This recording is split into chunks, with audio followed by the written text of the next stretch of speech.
इन्नल्लाह इंदहु इल्मुस्साअह व युनज़्ज़िलुल गैथ व यअलमु मा फिल अरहाम व मा तदरी नफ्सुम माज़ा तक्सिबु गदा व मा तदरी नफ्सुम बिअय्यि अर्दिन तमूत। ये 5 चीज़ें हैं, इसको अल्लाह ताला गैब की कुंजी बोलता है, गैब की चाबी है। जिस तरीके से दुनिया के खजाने की चाबी खजाने के मालिक के पास होती है, ये 5 चीजें गैब से ताल्लुक रखती हैं और इसकी चाबी किसके पास है? अल्लाह के पास है। कयामत कब आएगी अल्लाह को मालूम है, बारिश कब होगी, कितनी होगी, कहाँ होगी, अल्लाह को मालूम है। व यअलमु मा फिल अरहाम, और माँ के पेट में होने वाला बच्चा क्या होगा, लड़का होगा या लड़की होगा, ये तो सीटी स्कैन के ज़रिए भी मालूम हो जाएगा, ये तो अल्ट्रासाउंड के ज़रिए भी मालूम हो जाएगा। लेकिन लड़का या लड़की बड़ा होकर के क्या बनेगा, नेक बनेगा, बुरा बनेगा, अच्छा बनेगा, कैसा बनेगा, अकीदा क्या होगा, ईमान कैसा होगा, अमल कैसा होगा, ये सब अल्लाह को मालूम है। और फरमाया कि कल क्या करने वाले हो किसी को नहीं मालूम। वमा तदरी नफ्सुम माज़ा तक्सिबु गदा, कोई नहीं जानता कि कल उसके साथ क्या होने वाला है। बनारस में एक लड़का अपनी माँ के साथ बाइक पर जा रहा है, माँ पीछे बैग लेकर के बैठी हुई है। बनारस की एक बहुत मशहूर रोड पर से उसका गुजर होता है। नौजवान लड़के तो वैसे भी गाड़ी बहुत स्पीड में चलाते हैं, लड़का स्पीड में गाड़ी चला रहा है, पीछे माँ बैग लेकर के बैठी हुई है। अचानक उसका बैग उसके बगल की, उसके साइड की एक बाइक से टकरा जाता है, गाड़ी डिसबैलेंस हो जाती है, लड़का गाड़ी से गिर जाता है, डिवाइडर में उसका सर जा करके लड़ जाता है। घर से चला था माँ को ड्रॉप करने और स्पीड में गाड़ी चला रहा था, उसका सर डिवाइडर से टकरा जाता है। 12-13 दिन गुजर गए, आज अभी तक लड़का हॉस्पिटल में कोमा की हालत में मौत और जिंदगी से जूझ रहा है। वमा तदरी नफ्सुम माज़ा तक्सिबु गदा, कोई नहीं जानता कि कल उसके साथ क्या होने वाला है। सामान 100 बरस का है, पल की खबर नहीं। इंसान 100 साल आगे की प्लानिंग करके चल रहा है, लेकिन कल क्या होने वाला है इंसान उस बात की गारंटी नहीं दे सकता। और फरमाया 5वीं चीज, वमा तदरी नफ्सुम बिअय्यि अर्दिन तमूत, कोई नहीं जानता कि वो कहां मरेगा, कब मरेगा छोड़ दो, कैसे मरेगा छोड़ दो, कहां मरेगा। बाबुआन का रहने वाला, बसमतिया का रहने वाला, नेपाल बॉर्डर का रहने वाला इस बात की गारंटी नहीं दे सकता कि मैं अपने गांव में, अपने इलाके में, अपने घर में मरूंगा। अल्लामा एहसान इलाही ज़हीर, लाहौर में बम धमाके में हमला होता है, उन जख्मी हो जाते हैं, जलसे के दौरान बम धमाका होता है, कई उलमा मौके पर शहीद हो जाते हैं। अल्लामा एहसान इलाही ज़हीर, जिनको सऊदी अरब की हुकूमत भी बहुत उनकी इज्जत करती थी, वहाँ की हुकूमत ने ऑफ़र किया उनकी बॉडी को, उनके शरीर को, उनको रियाज के हॉस्पिटल में ले जाकर के एडमिट कराया गया, सऊदी अरब की राजधानी रियाज में। वहाँ इलाज के दौरान अल्लामा एहसान इलाही ज़हीर बच न पाए, इंतकाल हो गया, शहीद हो गए वो। इंतकाल लाहौर में हुआ, पाकिस्तान में हमला लाहौर में हुआ, इंतकाल रियाज में हुआ, और फिर जनाजा मदीना लेके आया गया और मस्जिद नबवी में जनाजे की नमाज पढ़ाई गई और बकी के कब्रिस्तान में दफन किया गया। वमा तदरी नफ्सुम बिअय्यि अर्ज़िन तमूत, कोई नहीं जानता कहाँ मरेगा, कब्र की मिट्टी नसीब होगी कि नहीं होगी, घर वाले उसकी मिट्टी दे पाएंगे कि नहीं दे पाएंगे, इस बात की भी कोई गारंटी नहीं है। मेरे भाइयों, हम और आप तो वो इम्तिहान दे रहे हैं, हमें तो ये भी पता नहीं इम्तिहान की कॉपी कब छीन ली जाए। ऐ इंसान, तू कितना नादान है, तू दुनिया में इम्तिहान देने के लिए आया है और तुझे ये भी पता है कि वो इम्तिहान हो सकता है कल ख़त्म हो जाए, हो सकता है परसों ख़त्म हो जाए। तुझे ये भी नहीं मालूम कि तेरा इम्तिहान कब ख़त्म हो जाएगा और कब तेरा हिसाब शुरू हो जाएगा। ऐ इंसान, फिर भी तू गफलत में पड़ा हुआ है, तुझे अपने इम्तिहान की कोई टेंशन नहीं है। इक़्तरब लिन्नास हिसाबुहुम व हुम फी गफ़लतिन मुअरिदून। ऐ इंसानों, तुम कितने नादान हो, तुम्हारे हिसाब का टाइम करीब आ चुका है, फिर भी तुम गफलत में पड़े हुए हो।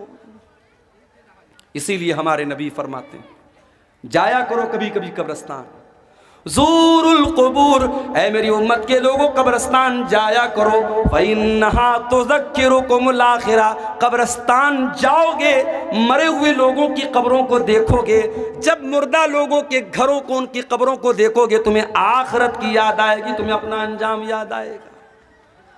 बिल्डिंगों में रहते हुए शायद मौत ना याद आए, बाल बच्चों के साथ हंसते खेलते हुए शायद तुम्हें मौत याद ना आए, दुनिया के पैसे गिनते हुए शायद तुम्हें मौत ना याद आए, बैंक बैलेंस को चेक करते हुए शायद तुम्हें मौत याद ना आए, फेसबुक की रील्स देखते हुए शायद तुम्हें मौत याद ना आए, दुनिया की रंगीनियों में खो करके शायद तुम्हें मौत याद ना आए। लेकिन जब तुम कब्रिस्तान जाओगे, तुम देखोगे कल का करोड़पति भी उसी मिट्टी के अंदर लेटा हुआ है, कल का अरबपति भी उसी मिट्टी के अंदर लेटा हुआ है, बहुत बड़ा आलिम दीन था, बहुत बड़ी बड़ी तकरीरें करता था, आज वो भी इसी मिट्टी के नीचे दफन हो चुका है। बड़ा नाम कमाया करता था, बड़ी शोहरत थी, बड़ी इज्जत थी, आज वो भी इसी मिट्टी की चादर ओढ़ के सोया है।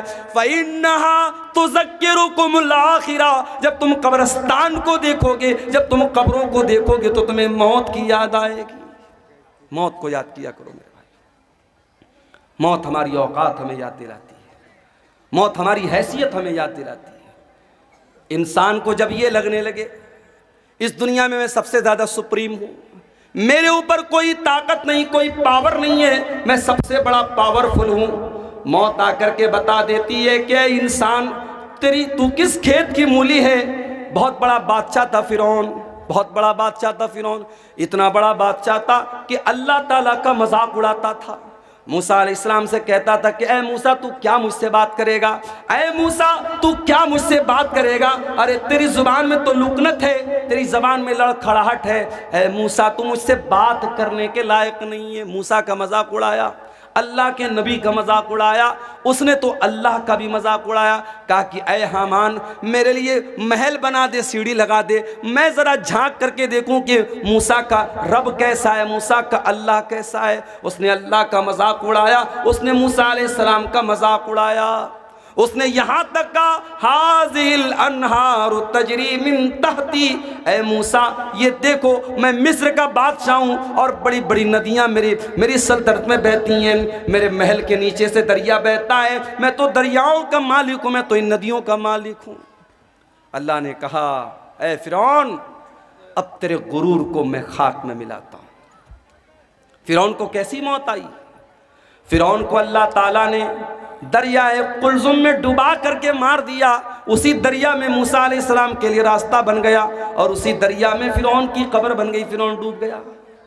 और फिरौन जब डूब गया तो अल्लाह ने फरमाया कम तरकू मिन जन्नातिन व उयून व ज़ुरूइन व मकामिन करीम व नामतिन कानू फाकिहीन।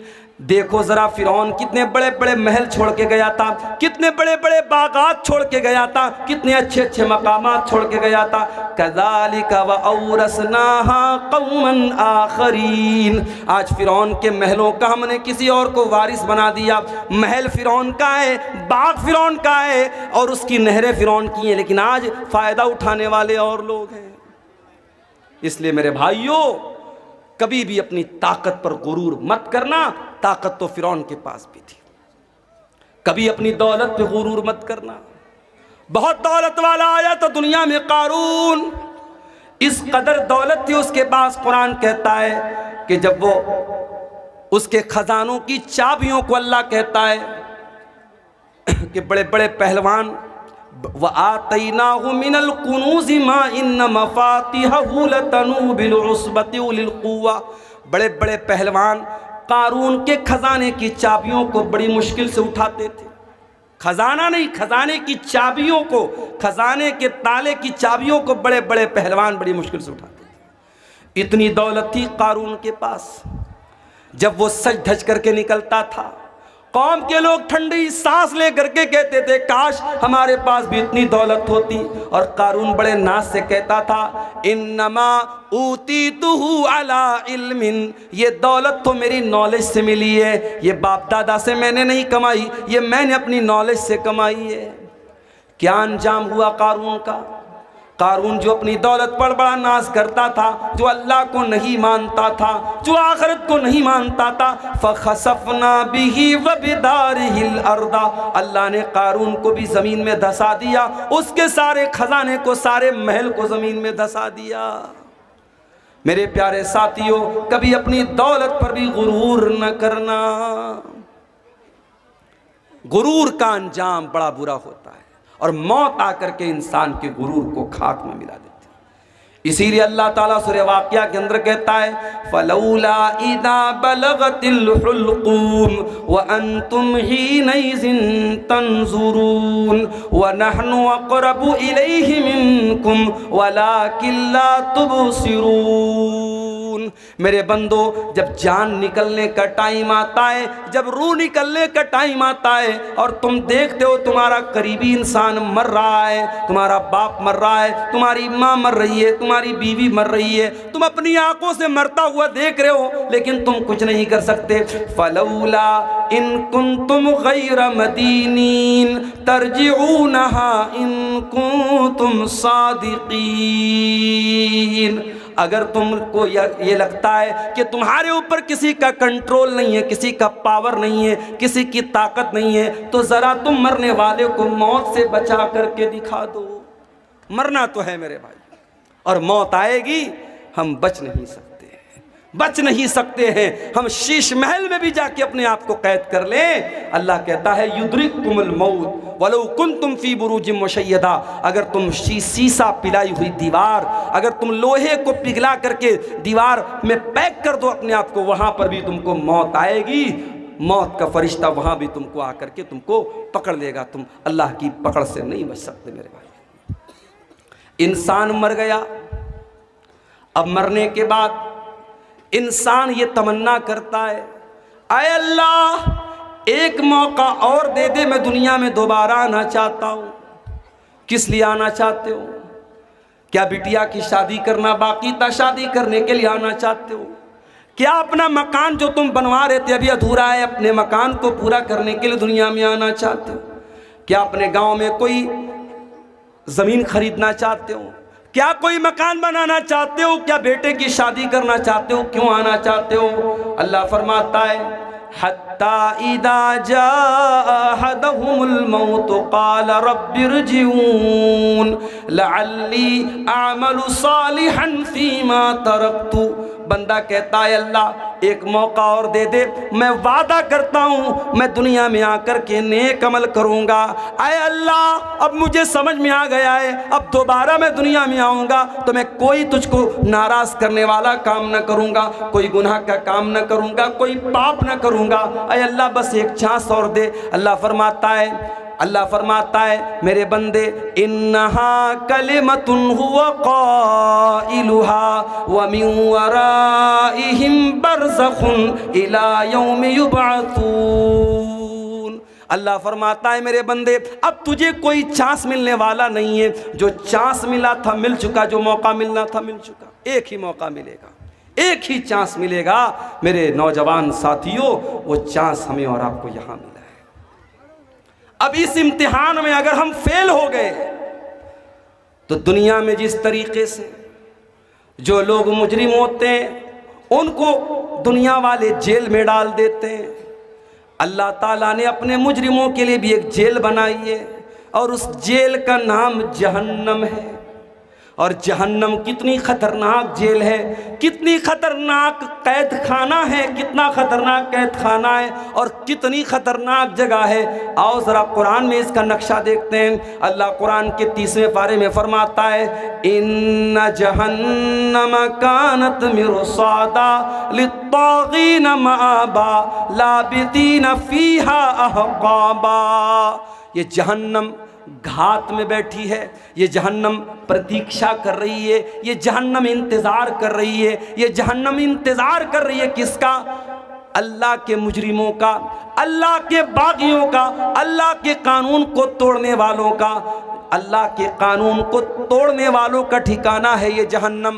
लाबिसीन फीहा अहकाबा। और कोई ये ना सोचे मैं तो शिर्क नहीं कर रहा हूँ, मैं नमाज नहीं पढ़ रहा हूँ तो क्या हो गया, मैं शराब पी रहा हूँ तो क्या हो गया, मैं हराम खा रहा हूँ तो क्या हो गया, मैं कोई शिर्क थोड़ी कर रहा हूँ, अरे मैं जहन्नम में जाऊँगा तो कुछ दिन जाने के बाद मैं तो जन्नत में चला जाऊँगा।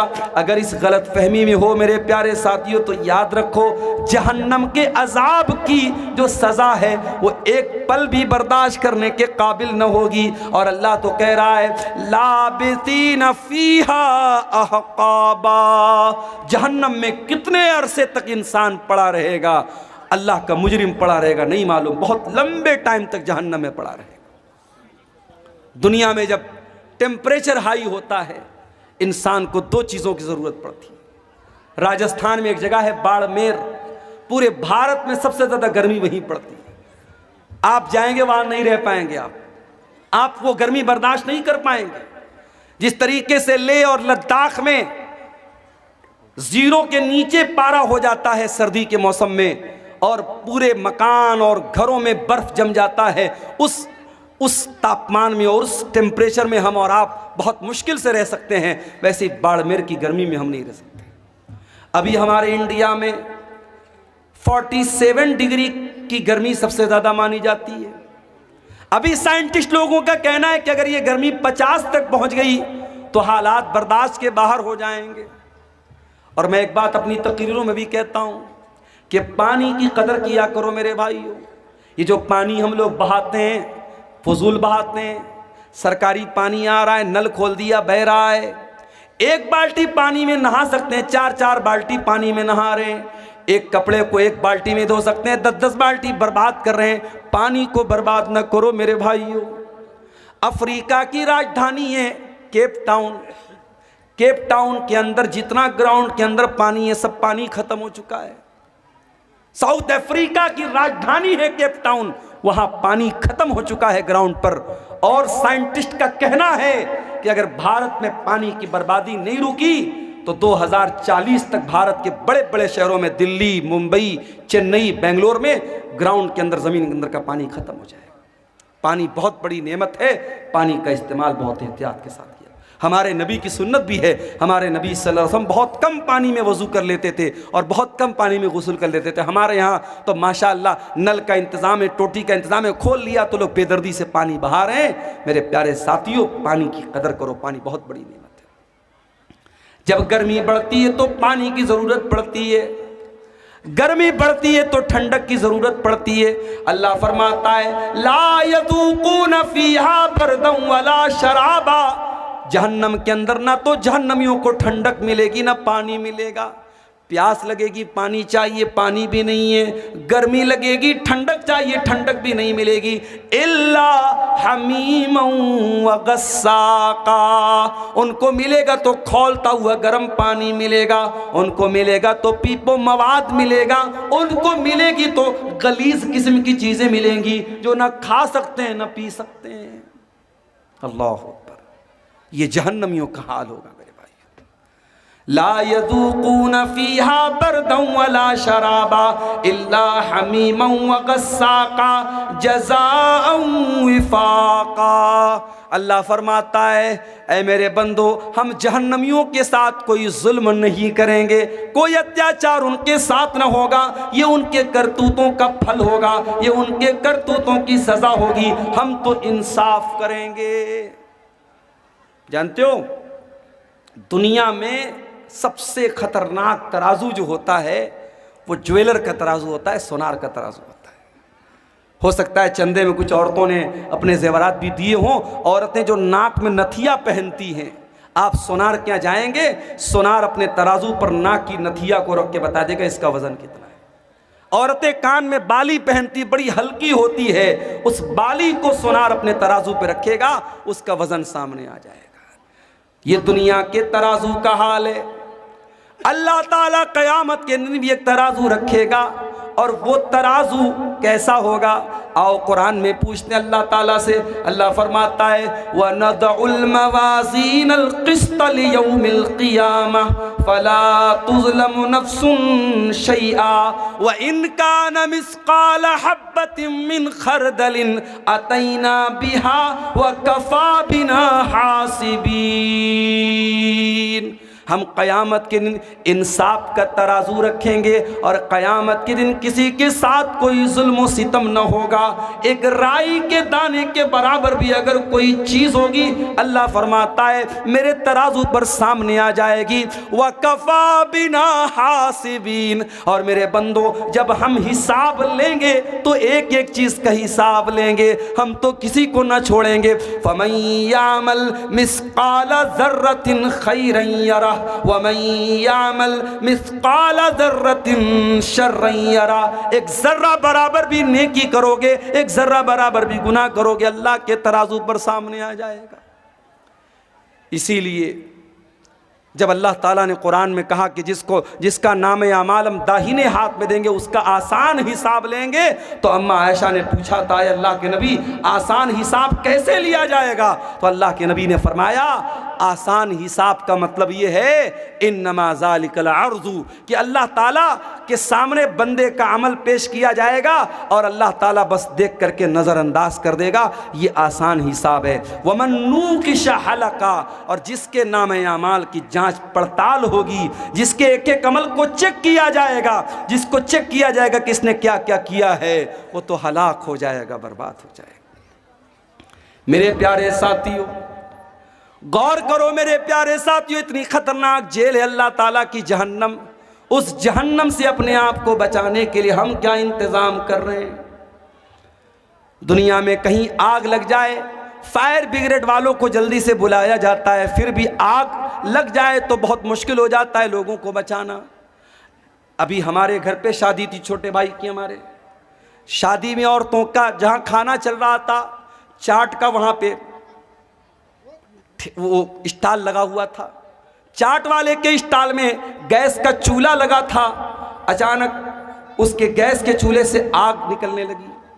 अब जाहिर है वहां जितना पिंडाल लगा है, कपड़े का पिंडाल है, अगर आग भड़कती पूरे पिंडाल में लगती और कितना नुकसान हो सकता था अंदाजा नहीं हो सकता।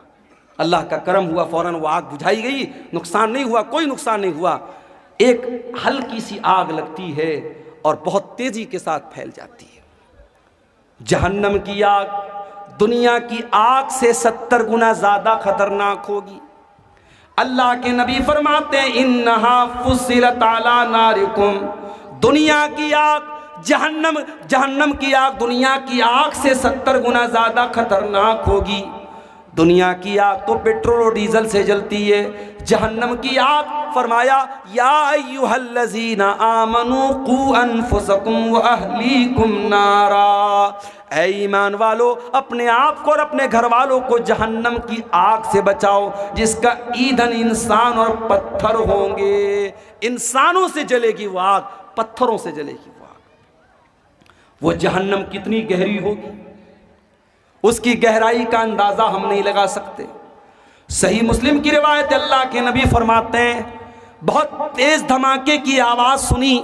आपने सहाबा से पूछा ऐ मेरे सहाबा क्या तुम जानते हो कि यह आवाज़ कैसी थी? सहाबा ने कहा अल्लाह और उसके रसूल ज़्यादा बेहतर जानते हैं।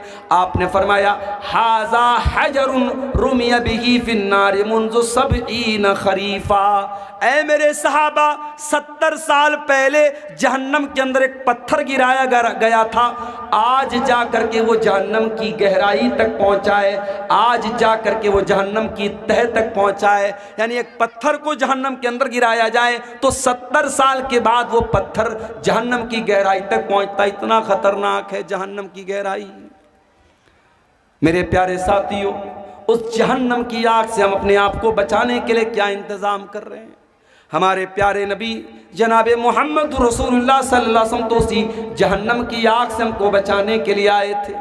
आपके आने का मकसद यही था दुनिया के लोग ईमान वाले बन जाएं, नेक अमल करने वाले बन जाएं, दुनिया के लोग जहन्नम की आग से बच जाएं। यही आपका मकसद था, आपकी ज़िंदगी का मकसद था। यही मकसद लेकर के आप दुनिया में आए थे, किस तरीके से अल्लाह के बंदों को जहन्नम की आग से बचाया जाए।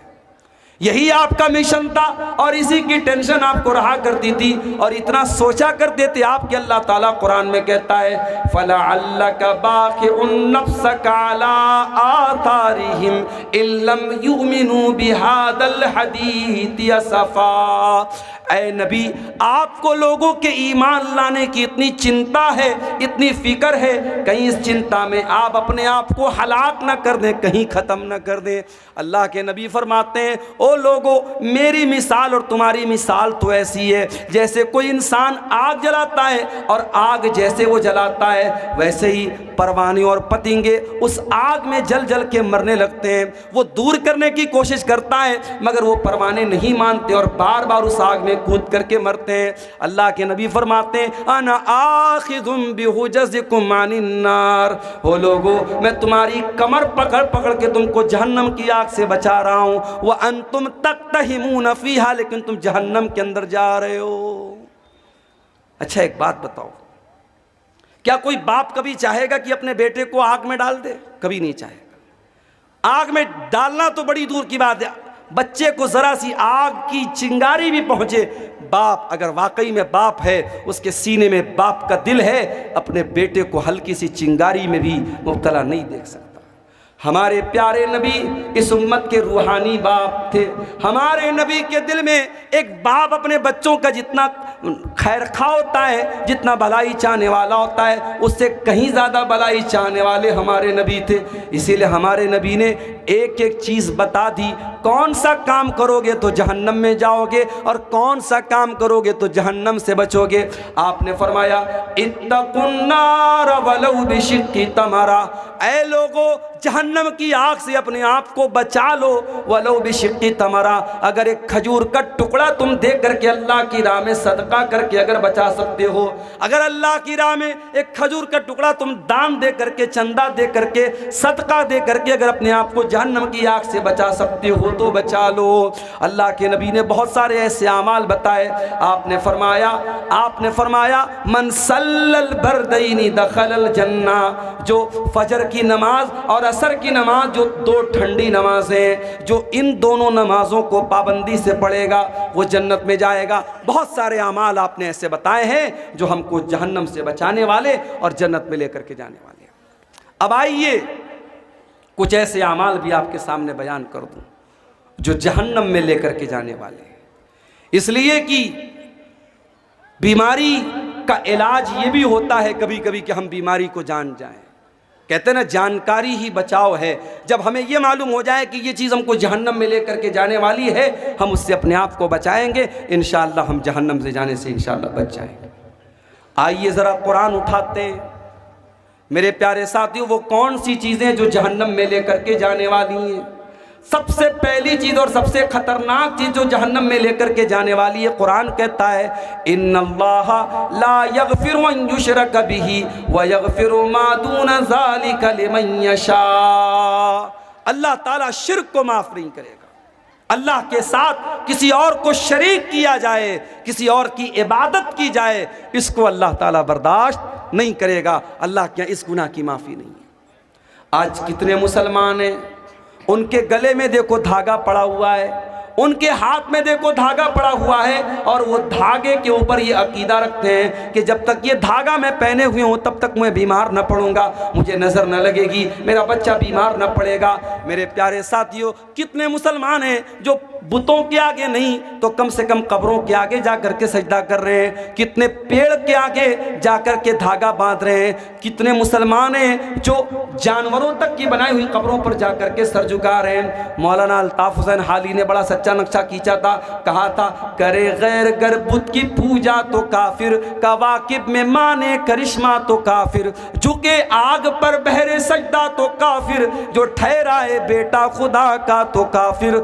मगर मोमिनों पर कुशादा है राहें, परस्तिश करे शौक से जिसकी चाहे, नबी को जो चाहे खुदा कर दिखाए, इमामों का रुतबा नबी से बढ़ाए, मज़ारों पे जा जा के नजरें चढ़ाए, शहीदों से जा जा के मांगे दुआएं, न तौहीद में कुछ फर्क इससे आए, न इस्लाम बिगड़े न ईमान जाए। मुसलमान ये समझता है उसने कलमा पढ़ लिया, अब वो शिर्क नहीं कर सकता, वो शिर्क प्रूफ माफ़ हो गया, उससे शिर्क नहीं हो सकता। सिर्फ कलमा पढ़ लेने से शिर्क नहीं, शिर्क से आप नहीं बच सकते जब तक कलमा के ऊपर आप अमल न करेंगे और कलमा के तकाज़े को आप नहीं समझेंगे। मेरे प्यारे साथियों, शिर्क से अपने आप को बचाओ। शिर्क करने वाला जहन्नम की आग में हमेशा हमेशा जलेगा।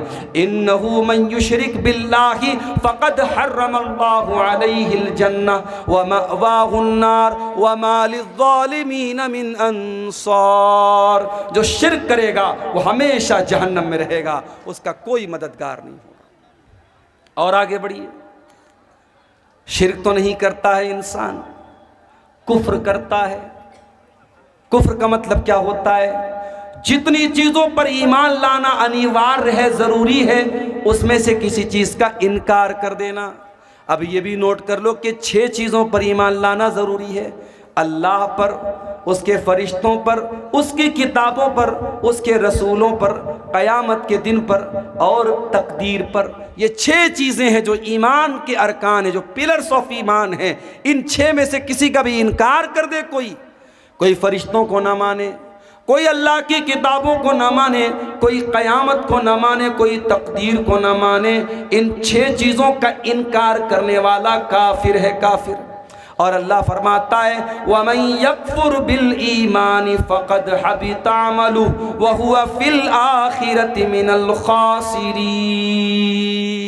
कि ईमान लाने के बाद अगर कोई कुफ्र करेगा, कोई कलमा पढ़ने के बाद इन चीज़ों में से किसी चीज़ का इनकार करेगा, तो वो बर्बाद हो जाएगा दुनिया में भी और आखिरत में। तो मेरे भाइयों, शरीयत में जितनी चीज़ें फ़र्ज़ हैं, ज़रूरी हैं, अगर उनका भी कोई इनकार करता है, मिसाल के तौर पर अगर कोई रोज़ा नहीं रखता है तो गुनहगार है, लेकिन अगर कोई रोज़े का इनकार करता है तो काफिर है। कोई नमाज नहीं पढ़ता है तो गुनहगार है, लेकिन अगर कोई नमाज का इनकार करता है तो वो काफिर है। कोई ज़कात नहीं देता है तो गुनहगार है, कोई ज़कात का इनकार कर दे तो काफिर है, कोई हज नहीं कर रहा है ताकत के बावजूद तो वो गुनहगार है, फासिक है। लेकिन अगर हज का इनकार कर दे, हज की फ़र्जियत का इनकार कर दे तो वो काफिर हो जाता है। तो ये दूसरी चीज़ है जो जहन्नम में लेकर के जाने वाली। और आगे बढ़िए, एक और चीज़ है जो जहन्नम में लेकर के जाने वाली है, अल्लाह का मजाक उड़ाना, रसूल का मजाक उड़ाना, फरिश्तों का मजाक उड़ाना, शरीयत की किसी ऐसी चीज़ का मजाक उड़ाना जिसका मजाक उड़ाने से इंसान काफिर हो जाता है। कभी कभी हम लोग बहुत हल्के में लेते हैं। कभी कभी मैं देखता हूँ व्हाट्सएप पर मैसेज आता है, जन्नत के बारे में, हूरों के बारे में मजाक हो रहा है। हूरों का मजाक मत उड़ाओ, जहन्नम का मजाक मत उड़ाओ, फरिश्तों का मजाक मत उड़ाओ। ये इतना खतरनाक मामला है। जन्नत और जहन्नम का मजाक उड़ाने वाला अगर तौबा न करे इस्लाम से खारिज हो सकता है। अल्लाह के रसूल के दौर में कुछ मुनाफिकों ने अल्लाह के रसूल का मजाक उड़ाया। नबी को पता चला, आपने बुलवाया कि तुम क्यों मजाक उड़ा रहे थे। कहने लगे, अल्लाह के नबी, हम लोग तो टाइम पास कर रहे थे, हम लोग तो टाइम पास कर रहे थे, हम तो, हमारे दिल में कोई गलत नीयत न थी। अल्लाह ने कुरान की आयत नाजिल कर दी, सूरह तौबा की, वलइन सअल्तहुम लयक़ूलुन्ना इन्नमा कुन्ना नख़ूदु व नलअब। ऐ नबी, अगर आप इनसे पूछेंगे कि तुम क्या कर रहे थे, ये बोलेंगे हम तो हंसी मजाक कर रहे थे, हम तो टाइम पास कर रहे थे। क़ुल बिल्लाहि व आयातिही व रसूलिही कुन्तुम तस्तहज़िऊन। ऐ नबी, इनसे पूछो, क्या तुम अल्लाह का मजाक उड़ा रहे हो? क्या तुम अल्लाह की आयतों का मजाक उड़ा रहे हो? क्या तुम अल्लाह के रसूल का मजाक उड़ा रहे हो? ला तातज़िरू क़द कफ़रतुम बाद ईमानिकुम। अब तुम कोई बहाना पेश ना करना। तुम जब अल्लाह का तुमने मजाक उड़ाया, तुमने रसूल का मजाक उड़ाया, तुमने अल्लाह की आयतों का मजाक उड़ाया तो तुम काफिर हो गए। आजकल 72 हूरों पर फिल्में आ रही हैं बॉलीवुड की। खबरदार, ये फिल्में आपके अकीदे को कमज़ोर करने के लिए बनी हैं। और इस्लाम की, अकबर इलाहाबादी ने कहा था, इस्लाम की फितरत में कुदरत ने लचक दी है, उतना ही ये उभरेगा जितना के दबाव। इस्लाम के खिलाफ जितना भी प्रोपेगेंडा कर लिया जाए, इस्लामोफोबिया का जितना भी माहौल बना दिया जाए, हमारा अकीदा भी है और ये बात मुशाहदा भी ये बात बताता है कि इस्लाम की तबलीग रुक नहीं रही है। इस्लाम के खिलाफ इतने प्रोपेगंडे होने के बावजूद अल्हम्दुलिल्लाह अभी भी इस्लाम फैल रहा है। और यही वो बात है जो इस्लाम के दुश्मनों को चुभती है। और कभी 72 हूरों के नाम से फिल्में बनती हैं, कभी हम 4 और हमारे 12, हम 2 और हमारे 12, इस तरीके की फिल्में बनती हैं। इस्लाम के अहकाम का मजाक उड़ाया जाता है। और अफसोस की बात यह है कि बहुत सारे मुसलमान भी इस तरीके की फिल्मों को देखते हैं और प्रमोट करते हैं। मेरे प्यारे साथियों, याद रखिए, अल्लाह का, उसके रसूल का, उसकी आयतों का मजाक उड़ाना, अल्लाह की शरीयत का मजाक उड़ाना, ये इतना ख़तरनाक गुनाह है जो इस्लाम को इंसान से खारिज कर सकता है। हमारी बहुत सारी बहनें नकाब नहीं पहनती, नकाब नहीं पहनती। ये उतने बड़े अफसोस की बात नहीं है कि वो नकाब नहीं पहनती। अफसोस की बात यह है कि वो नकाब के ऊपर कमेंट करती हैं और कहती हैं, अरे मौलाना साहब, ये नकाब आप लोगों ने अपने मन से इसको निकाला है, इस्लाम में इसकी कोई हैसियत नहीं है।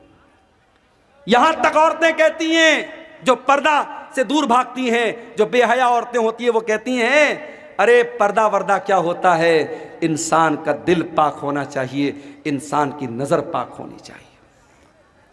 मेरे प्यारे साथियों, एक लड़की घर से नकाब पहन करके नहीं निकलती है, वो बहुत बड़ा गुनाह करती है। मगर एक लड़की नकाब नहीं पहनती है और साथ में वो नकाब का मजाक उड़ाती है और नकाब को इस्लाम के अहकाम में से, पर्दे को इस्लाम के अहकाम में से निकालने की कोशिश करती है। ऐसी औरतों को जा करके कुरान की ये आयत पढ़ के सुना दो, या अय्युहन नबिय्यु कुल लिअज़वाजिका व बनातिका व निसाइल मुमिनीना युदनीना अलैहिन्ना मिन जलाबीबिहिन्ना ज़ालिका अदना अन युअरफ़ना फला युज़ैन। ऐ नबी, अपनी बीवियों से कह दीजिए, अपनी बेटियों से कह दीजिए और तमाम मुसलमान औरतों से कह दीजिए कि जब वो अपने घर से निकला करें तो अपने ऊपर जिल्बाब डाल लें, अपने ऊपर नकाब डाल लें, अपने ऊपर ऐसी चादर डाल लें जिससे उनका शरीर ढक जाए, जिससे उनका बदन ढक जाए। अल्लाह फरमाता है ये पर्दा उनकी पहचान बन जाएगा, ये पर्दा बता देगा कि ये नकाब पहनने वाली औरतें हैं, ये पर्दा करने वाली औरतें हैं, और कोई उनको छेड़ने की हिम्मत न कर सकेगा। मेरे प्यारे साथियों, जो लोग ये बोलते हैं कि दिल साफ होना चाहिए, पर्दा करने की कोई ज़रूरत नहीं है, मैं उनसे पूछता हूँ, इस दुनिया में क्या सहाबे किराम से भी ज़्यादा कोई साफ सुथरे दिल वाला आया था? नबियों के बाद, अल्लाह के पैगंबरों के बाद अगर सबसे ज़्यादा पाक और साफ दिल वाला कोई आया था तो नबी के सहाबा आए थे।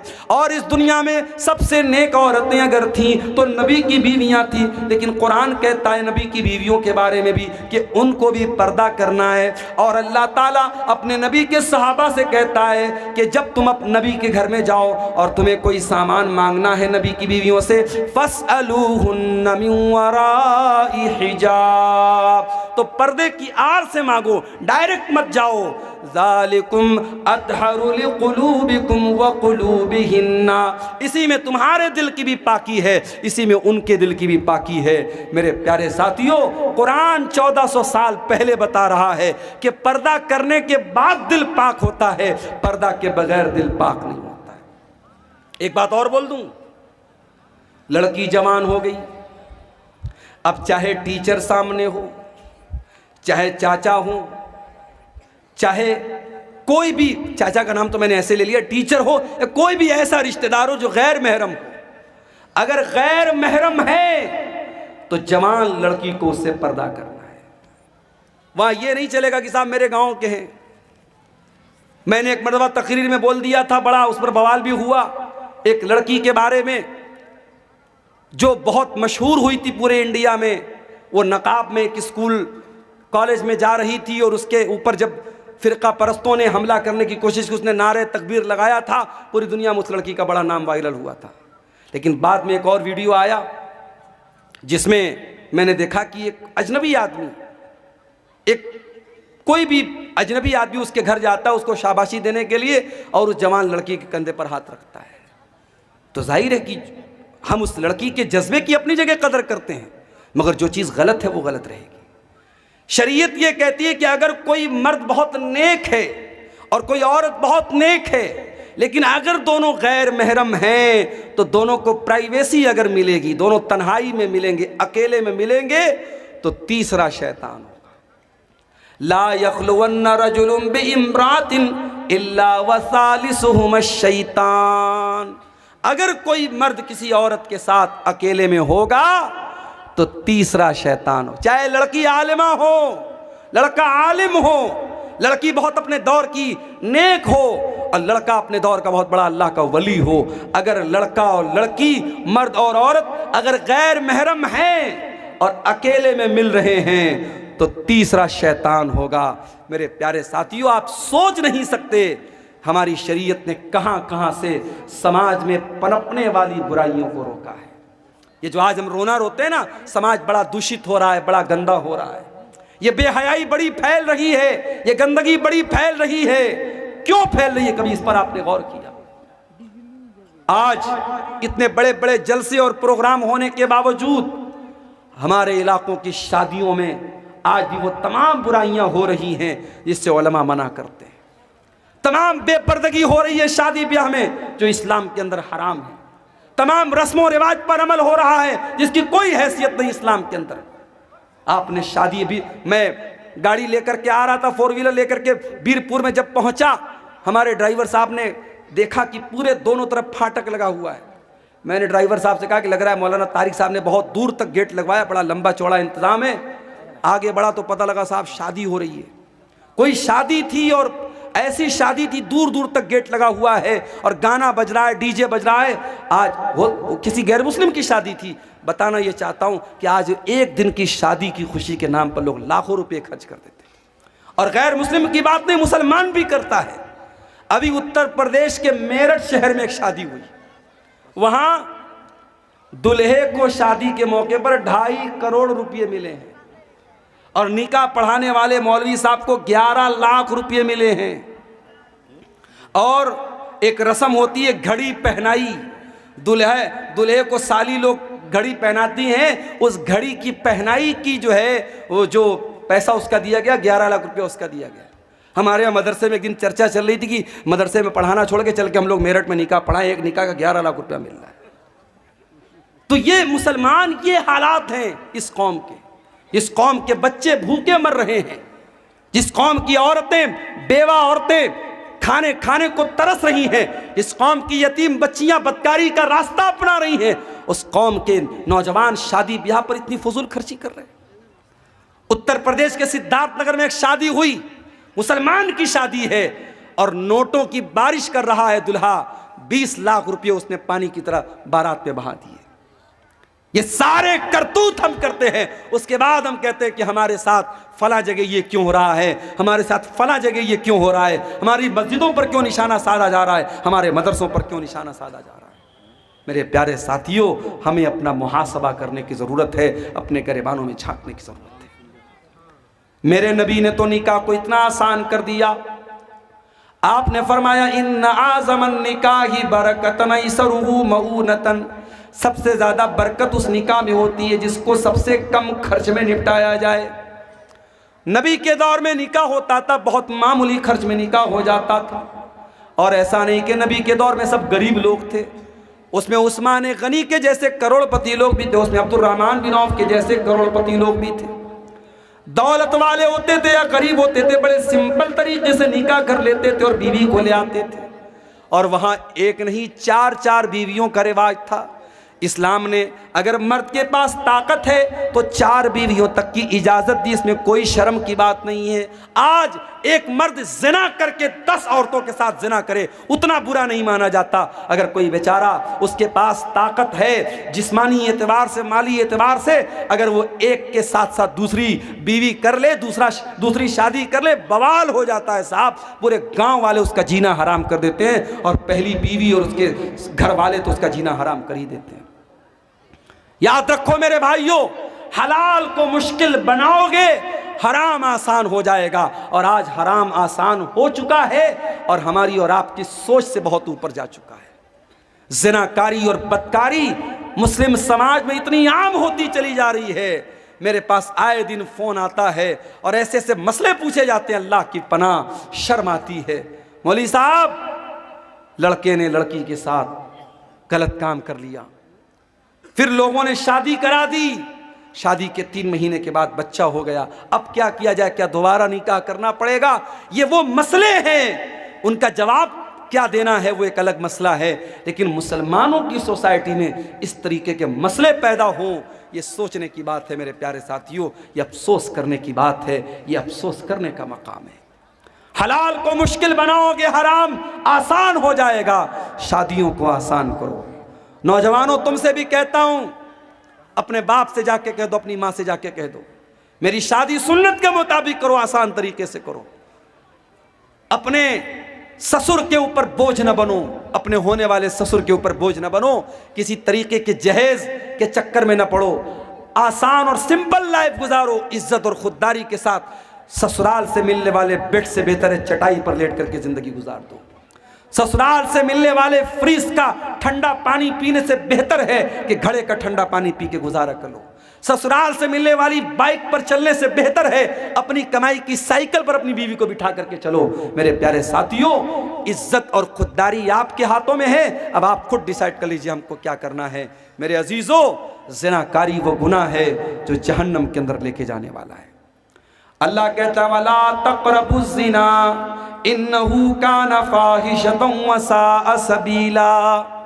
ऐ मेरे बंदो, तुम ज़िना के करीब भी ना जाना, ये बड़ा ही गंदा काम है, बहुत बुरा रास्ता है। अल्लाह के नबी की आदत थी, फजर की नमाज पढ़ने के बाद आप सहाबा की तरफ अपना चेहरा कर लेते थे और आप सहाबा से पूछते थे क्या तुमने कोई ख्वाब देखा है? सहाबे किराम अपना ख्वाब बयान करते थे, अल्लाह के प्यारे नबी अपना ख्वाब बयान करते थे। एक दिन अल्लाह के नबी ने अपना ख्वाब बयान किया। उस ख्वाब में अल्लाह ताला ने अपने नबी को जहन्नम के अजाब के बहुत सारे मनाजिर दिखाए थे। बहुत लंबी हदीस है, मैं पूरी हदीस आपके सामने नहीं पढ़ना चाहता हूँ, उसका एक टुकड़ा आपके सामने पढ़ना चाहता हूँ कि अल्लाह के नबी ने उस ख्वाब में देखा कि आपका गुजर एक ऐसी जगह से हुआ जो तंदूर के जैसी जगह थी। तंदूर जिसमें रोटी बनाई जाती है, तंदूर के जैसी कोई जगह थी। अल्लाह के नबी फरमाते जब मैंने झांक करके देखा फ़ैज़ा फ़ीही लगतुन व अस्वातुन, उस तंदूर के अंदर से आवाज़ें आ रही थी, चिल्लाने की आवाज़ें। मैंने जब झांक करके देखा तो उसमें बहुत सारे मर्द औरत उल्टे लटके हुए थे और सब के सब बरहना थे, सब के सब नंगे थे। उसके बदन पर कोई कपड़ा न था, मर्द भी नंगे औरतें भी नंगे, वो उल्टे लटके हुए थे और जहन्नम की आग आती थी और उनकी शर्मगाहों में दाखिल हो रही थी। अल्लाह के नबी ने पूछा कि जब वो जहन्नम की आग आती थी और उनकी शर्मगाहों में दाखिल होती थी, वो चिल्लाने लगते थे, वो चीखने लगते थे। अल्लाह के नबी ने पूछा कि ये कौन लोग हैं जो उनके इतना दर्दनाक अजाब हो रहा है? जवाब मिला हाउलाई ज़ुनात व ज़वानी, अय अल्लाह के नबी, ये ज़िनाकार मर्द हैं और ज़िनाकार औरतें हैं। मेरे भाइयों, इस समाज से इस बुराई को मिटाना है तो ये 2 काम करना हमको बहुत ज़रूरी है। पहला काम, अपने घर में हमें माहौल पर्दा वाला और शर्म व हया वाला बनाना पड़ेगा। अपने घर में महरम गैर महरम का फ़र्क करना पड़ेगा। आपकी लड़की जवान हो गई, अब कोई भी आता है गांव का और अगर आपकी बेटी बेपर्दा उसके सामने आ जा रही है तो इस पर आपको पाबंदी लगाना पड़ेगा।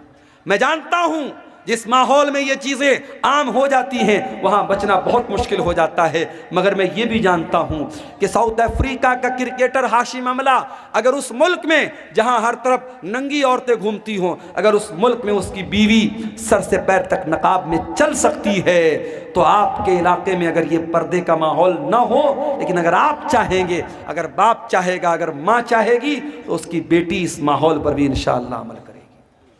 मेरे पास ऐसे भी केस आते हैं मेरे भाइयों, ऐसी बच्चियों के फोन आते हैं जो कहती हैं कि हम ऐसे घरों में शादी करना चाहते हैं जहां हमें इस्लामी पर्दे पर अमल करने दिया जाए, जहां देवर और जेठ से पर्दे का माहौल हो, जहां बेपर्दगी ना हो, बेहयाई ना हो, हम ऐसे घर में शादी करना चाहते हैं। आज के इस दौर में ऐसी भी मुसलमान लड़कियां हैं। ये पहला काम आपको करना पड़ेगा, अपने घर के माहौल को इस्लामी माहौल बनाना पड़ेगा। और दूसरा काम क्या करना पड़ेगा? निकाह को आसान करना पड़ेगा। जब तक आप ये काम नहीं करेंगे मेरे प्यारे साथियों, ज़िनाकारी और बदकारी को नहीं रोक सकते। जहन्नम में लेकर के जाने वाला एक और अमल है सूद खाना, ब्याज खाना। अल्लाह के नबी ने लानत की है बाकायदा, लानल्लाहु आकिल रिबा व मुकिलहु व कातिबहु व शाहिदैहि। सूद खाने वाला, सूद खिलाने वाला, सूद की गवाही देने वाला, सूद को लिखने वाला, सब पर अल्लाह की लानत हो। और कुरान कहता है फ़इल्लम तफ़अलू फ़अज़नू बिहर्बिम मिनल्लाहि व रसूलिही। अगर सूद खाने वाला, अगर सूद खाने से बाज नहीं आता है, अगर ब्याज खाने वाला अगर ब्याज खाने से बाज नहीं आता है, तो कुरान कहता है अल्लाह से और उसके रसूल से जंग करने के लिए तैयार हो जाओ। आज कौन ब्याज नहीं खा रहा है? किसका सेविंग अकाउंट नहीं है? सबका सेविंग अकाउंट है और सबके अकाउंट में, किसी के अकाउंट में 10 रुपया, किसी के अकाउंट में 100 रुपया, किसी के अकाउंट में 1 लाख रुपया, जिसकी जितनी कैपिटल है उस हिसाब से ब्याज आ रहा है। और ये तो वो ब्याज है जो सेविंग अकाउंट में मिलती है। कितने मुसलमान तो बाकायदा FD कराते हैं, बैंक में 1 लाख रुपया जमा कर दिया, 1 लाख पर 1,06,000 रुपया हर साल ब्याज बैंक दे रहा है। कितने बड़े बड़े पैसे वाले मुसलमान इसी ब्याज के जरिए पैसा कमा रहे हैं। माफ करना मेरे भाई, इतना बड़ा गुनाह है ये ब्याज। अल्लाह के नबी ने फरमाया कि अपनी सगी माँ के साथ जिना करने से भी बड़ा गुनाह है। आपने फरमाया कि जिना के 70 सूद के 70 से ज्यादा दर्जे हैं, उसमें सबसे हल्का दर्जा ये है अय्यन की हर रजुल उम्महू, के अपनी माँ के साथ इंसान जिना करे। मेरे प्यारे साथियों, सूद और ब्याज से अपने आप को बचाओ। अपने भाइयों से कहना चाहता हूं, ऐसी कंपनियों में पैसा न लगाओ, ऐसे बिजनेस में पैसा न लगाओ जो फ्रॉड है, जो जुआ है, जो सूद है। बहुत सारी कंपनियां आजकल चली हैं, कोई क्रिप्टो करेंसी के नाम से, कोई फला मेटाओजोन के नाम से, कोई फला कंपनी के नाम से, कोई ड्रीम 11 के नाम से। ये नौजवानों आपके पैसे को बर्बाद करने के लिए और आपको जुए और सूद की लानत में गिरफ्तार करने के लिए सारी कंपनियां आई। हलाल तरीके से पैसा कमाओ, बहुत सारे पैसा कमाने के तरीके हैं। तो ये सूद और ब्याज भी मेरे भाइयों जहन्नम में लेकर के जाने वाला अमल है। अब 2-4 बातें और बयान करूंगा और जाते जाते एक अपील करके जाऊंगा। आप जानते हैं हमारे शेख तारिक साहब का ये इदारा चल रहा है और अल्हम्दुलिल्लाह 600 साढ़े 600 यहाँ बच्चे तालीम हासिल कर रहे हैं। इस इदारे के लिए ये जलसा हुआ है, आप इसका ताउन करते हुए यहाँ से जाएंगे। आखिरी 2-4 बातें और सुन लीजिए, फिर हम बात ख़त्म करेंगे। रात के तकरीबन 2 बज रहे हैं। आप जहन्नम में लेकर के जाने वाले अमल की बात कर रहा हूँ मेरे अजीज़ों। जहन्नम में लेकर के जाने वाला एक और अमल है और वो अमल है जुल्म करना। अगर जुल्म करोगे, अत्याचार करोगे, तो ये अमल भी जहन्नम में लेकर के जाने वाला है। अल्लाह के नबी फरमाते हैं, सही मुस्लिम की रिवायत है, सिनफान मिन अहलिन नारी लम अरहुमा, मेरी उम्मत के अंदर 2 किस्म के लोग ऐसे हैं जो जहन्नम में जाएंगे, लेकिन मैंने उनको अभी नहीं देखा है। नंबर 1, कौमुन माहुम सियातुन काज़नाबिल बकर यद्रिबून बिहन्नास, ऐसे लोग आएंगे जिनके हाथ में गाय की दुम की तरह कोड़े होंगे, जिनसे वो लोगों को मारेंगे। उलमा ने लिखा है कि गाय की दुम की तरह कोड़े से मुराद पावर है, ताकत है, इक़्तिदार है, कुव्वत है। आज अगर किसी के पास कोई ताकत है और अपनी ताकत के जरिए वो दूसरों पर जुल्म कर रहा है, बेकसूरों को मार रहा है, 1,41,000 जी बंदा ने दिया है माशाअल्लाह। नेपाली, ये 1,41,000 रुपये नेपाली हैं, किसी अल्लाह के बंदे ने इस इदारे में ताउन के तौर पे दिया है। अल्लाह ताला इस भाई के ताउन को कबूल फरमाए, इसके माल में अल्लाह ताला बरकत अता फरमाए। मेरे भाइयों, अल्लाह के नबी फरमा रहे हैं, जिनके हाथ में पावर है और पावर का गलत इस्तेमाल करेंगे वो लोग जहन्नम में जाएंगे। आप देख रहे हैं अभी मुल्क के हालात क्या हैं, और हमारे जिस स्टेट से मैं आता हूं उस स्टेट के हालात भी आप देख रहे हैं। किस तरीके से बेकसूर को कसूरवार और कसूरवार को बेकसूर बनाया जाता हम जानते हैं। लेकिन हाँ, 2-4 उम्मीदों के दिए अब भी हैं रोशन, माजी की हवेली अभी वीरान नहीं है। अगर शर्जील इमाम नाम का वो लड़का जिसको बेकसूर जेल की काल कोठरी में डाला गया, तो आज अल्लाह का फजल व करम है, उस लड़के की बहन ने अपनी तालीम के बल पर जो जज बन गई अदालत की, गालिबन हाई कोर्ट की वो जज बनी है, उसने दुनिया को दिखा दिया कि तुम जुल्म करके हमारे टैलेंट को नहीं रोक सकते हो, हमारी सलाहियत को नहीं रोक सकते हो। मेरे प्यारे साथियों, जालिम याद रखे, हर जालिम ये बात याद रखे कि अल्लाह ताला ने हर फिरौन के लिए मूसा का इंतजाम करके रखा हुआ है।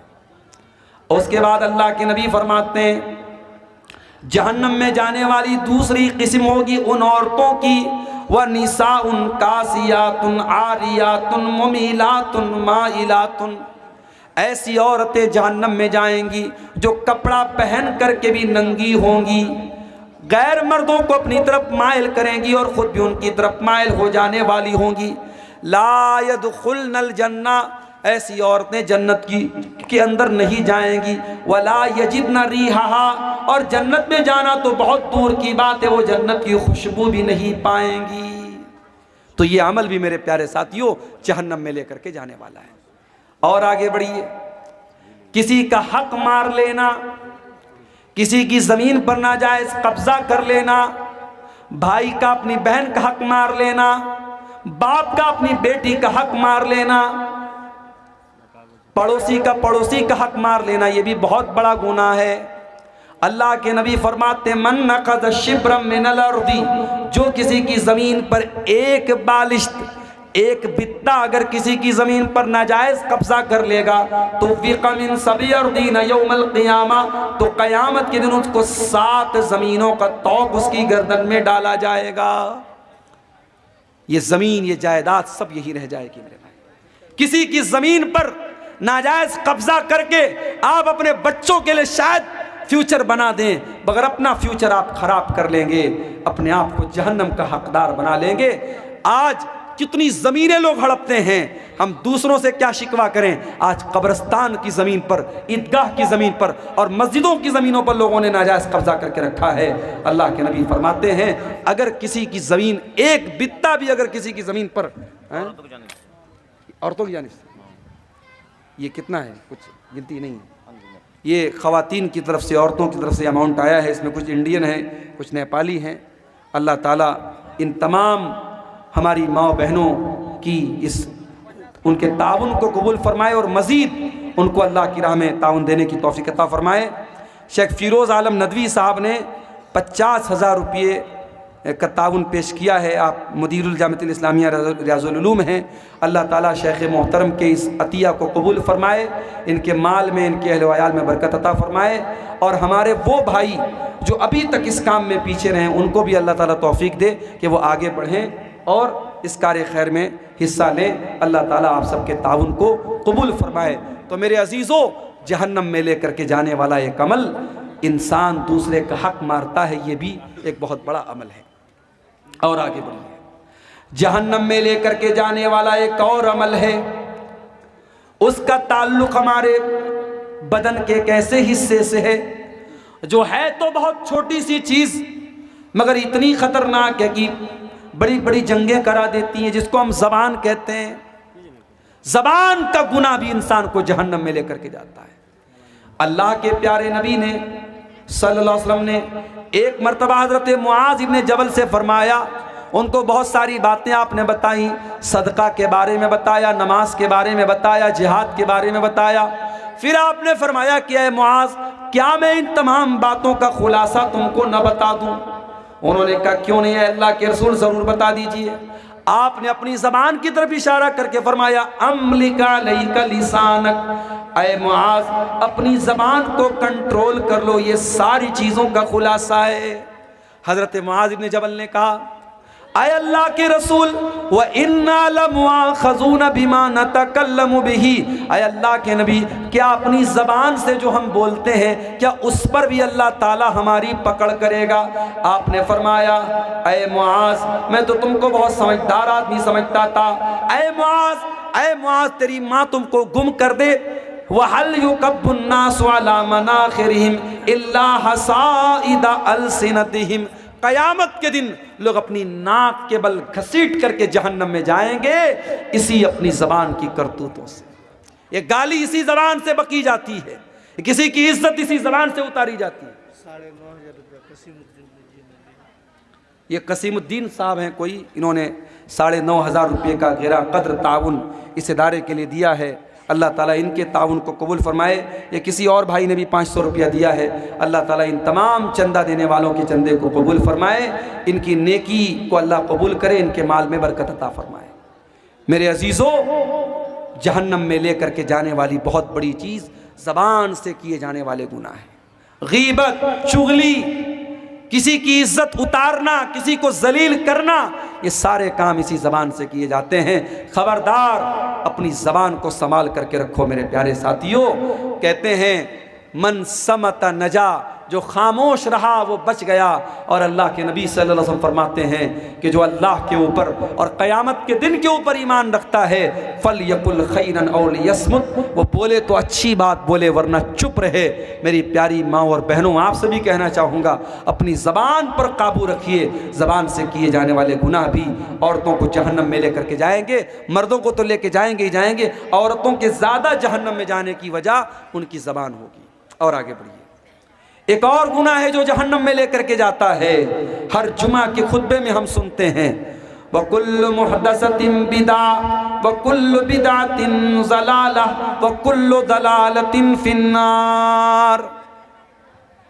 ये एक और भाई ने 100 रुपये का ताउन दिया है, अल्लाह ताला इसको भी कबूल फरमाए। दीन के अंदर हर नया काम बिदात है और हर बिदत गुमराही है और हर गुमराही जहन्नम में लेके जाती है। मैं कभी कभी अपनी तकरीरों में ये बात कहता हूँ कि देखो, बिदाती अपनी बिदत से तौबा करे, इसकी पॉसिबिलिटी बहुत कम होती है। चोर तौबा कर सकता है, जानी तौबा कर सकता है, कातिल तौबा कर सकता है। क्यों? कातिल को पता है मैं गलत काम कर रहा हूँ, जानी को पता है मैं गुनाह का काम कर रहा हूँ, चोर को पता है मैं चोरी करके गुनाह का काम कर रहा हूँ। मगर बिदाती, बिदत करने वाला अपने आप को नेक समझ करके और अपनी बिदत को नेकी समझ के करता है, इसलिए उसका तौबा करना बहुत मुश्किल होता है। इसीलिए मेरे प्यारे साथियों, बिदअती के तौबा करने की उम्मीद बहुत कम होती है, या आप कह सकते हैं कि बिदअती से तौबा की तौफीक छीन ली जाती है। इसीलिए उलमा कहते हैं कि जहाँ कोई बिदअत पैदा होती है वहाँ कोई सुन्नत ख़त्म हो जाती है। हमारे यहाँ बहुत सारी मस्जिदों में फ़र्ज़ नमाज के बाद इज्तिमाई दुआ होती है। जैसे ही सलाम फेरा, इमाम साहब ने हाथ उठा के दुआ करना शुरू किया और सारे मुक्तदी भी इज्तिमाई तौर पे दुआ करते हैं। जाहिर है कि ये अमल बिदात है। इनफरादी तौर पर तो इंसान दुआ कर सकता है, मगर इज्तिमाई तौर पर सारे लोग मिल कर के दुआ करें, ये साबित नहीं है, ये बिदात है। और इसका नुकसान क्या होता है कि नमाज के बाद के जो अज़कार हैं वो लोग नहीं पढ़ते और ऐसे ही उठ के चले जाते हैं। तो मेरे साथियों, बिदात से अपने दामन को हमें बचाना है। बिदअती क़यामत के दिन अल्लाह के प्यारे नबी के हाथों से कौसर का जाम भी उसको नसीब नहीं होगा। ये मज़ीद अच्छा 1000 रुपये का ताउन एक भाई ने और पेश किया है, अल्लाह इसको भी कबूल फरमाए। अभी हमारे एक भाई ने पीछे से कहा कि कुछ लोग टाइम के पहले अजान दे देते हैं। टाइम के पहले, चाहे असर की अजान हो चाहे फजर की अजान हो, अगर जो टाइम है बहुत सोच समझ करके जंतरी बनाई गई, टाइमिंग बनाई गई है, इस टाइमिंग से पहले अगर कोई अजान देता है तो ये भी गलत है। इसी तरीके से बाज़ जगहों पर देखा गया कि कब्रिस्तान में मुर्दे को दफनाने के बाद वहां खड़े होकर अजान दे रहे। भाई ये क्या है? कहते साहब हम अजान दे करके शैतान को भगा रहे हैं यहाँ से, ताकि हमारा जो मुर्दा है उससे सवाल व जवाब में आसानी हो जाए। माफ़ कीजिए, मुर्दे की आसानी के लिए दुआ करने का हुक्म है, अजान देने का हुक्म नहीं है।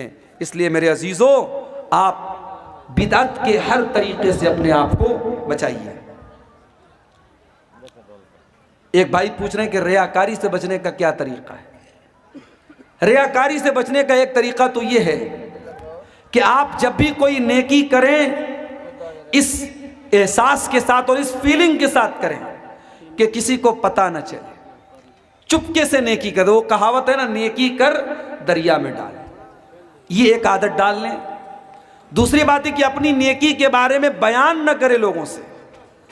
और फिर तीसरी चीज़ ये है कि अगर आप रियाकारी से बचना चाहते हैं तो ज़िंदगी में कुछ अमल ऐसा करके जाइए जो बिल्कुल सीक्रेट हो, आपको पता हो, अल्लाह को पता। अल्लाह ताला ने कुरान करीम में अपने नेक बंदों के बारे में फरमाया, वयुतिमूना अत्ताम अला हुब्बिही मिस्कीनन व यतीमन व असीरा। मेरे नेक बंदे मिस्कीनों को, यतीमों को, कैदियों को खाना खिलाते हैं और कहते हैं इन्नमा नुतइमुकुम लिवजहिल्लाह ला नुरीदु मिनकुम जज़ाअन वला शुकूरा, कि हम तुमको अल्लाह ताला को राज़ी करने के लिए खिला रहे हैं, हमें कोई बदला नहीं चाहिए, कोई शुक्रिया नहीं चाहिए, बस ये होना चाहिए इखलास। अगर ये चीज़ आपके अंदर है इंशाअल्लाह तो रियाकारी से आप बच जाएंगे। अगर कोई रिश्तेदार या माँ बाप कुरान पढ़ने के लिए बोला तो बच्चा उनको खुश करने के लिए अच्छे से पढ़ते हैं और सऊदी की आवाज़ क्या लिखा है, सुरीली आवाज़ से पढ़ते हैं, तो ये रियाकारी है या नहीं? देखिए कुरान को ऐसे भी सुरीली आवाज़ से पढ़ना चाहिए। माँ बाप को दिखाने के लिए आप पढ़ते हैं तो गलत है। कुरान जब भी पढ़ें तो अच्छी आवाज़ में पढ़ने का हुक्म है। अल्लाह के नबी की हदीस है मल्लम यतगन्न बिल कुरान फलैसा मिन्ना, कि जो कुरान को गा करके ना पढ़े, गा करके पढ़ने से मतलब कुरान को अच्छी आवाज़ में, सुरीली आवाज़ में ना पढ़े, वो हम में से नहीं। कुरान को अच्छी आवाज़ में पढ़ना चाहिए, लेकिन बाप के डर से पढ़ रहा है और ऐसे नॉर्मल आवाज़ में पढ़ रहा है तो ये गलत बात है। अच्छी आवाज़ में हमेशा पढ़ना चाहिए। अगर कभी बच्चे जो होते हैं छोटे होते हैं, नासमझ होते हैं, उस्ताद के डर से कभी क्लास में पढ़ दिया तो उतना बड़ा कोई मसला नहीं है, उसको रियाकारी नहीं बोलेंगे। अगर कोई इमाम नमाज पढ़ाए और पढ़ाते पढ़ाते नापाक हो जाए, उनकी वज़ू ख़त्म हो जाती है, तो ऐसी सूरत में क्या करना चाहिए? देखिए अगर नमाज के दौरान किसी का वज़ू टूट जाता है तो उसको नमाज तो फ़ौरन तोड़ देनी चाहिए। हदीसों से जो बात साबित है वो यही है कि उसको नमाज फिर उसके आगे कंटिन्यू नहीं करना चाहिए। अब वो इमाम है तो ऐसी सूरत में वो अगर अकेला पढ़ रहा होता तो भाई चलो ठीक है, नमाज तोड़ के जाएगा, दोबारा वज़ू आके पढ़ेगा। तो अगर वो इमाम है तो भी वो यही काम करे। अगर उसका वज़ू टूट गया है तो वो नमाज के बीच में से निकल जाए और मुक्तदियों को बता दे कि ये मेरे साथ मसला हो गया, मेरा वज़ू टूट गया, और दोबारा आकर के वो फिर से नमाज़ पढ़ाए। इसलिए कि अगर नमाज के दौरान वज़ू टूट गया तो फिर नमाज बातिल हो गई, फिर वो नमाज उसको दोहराना पड़ेगा।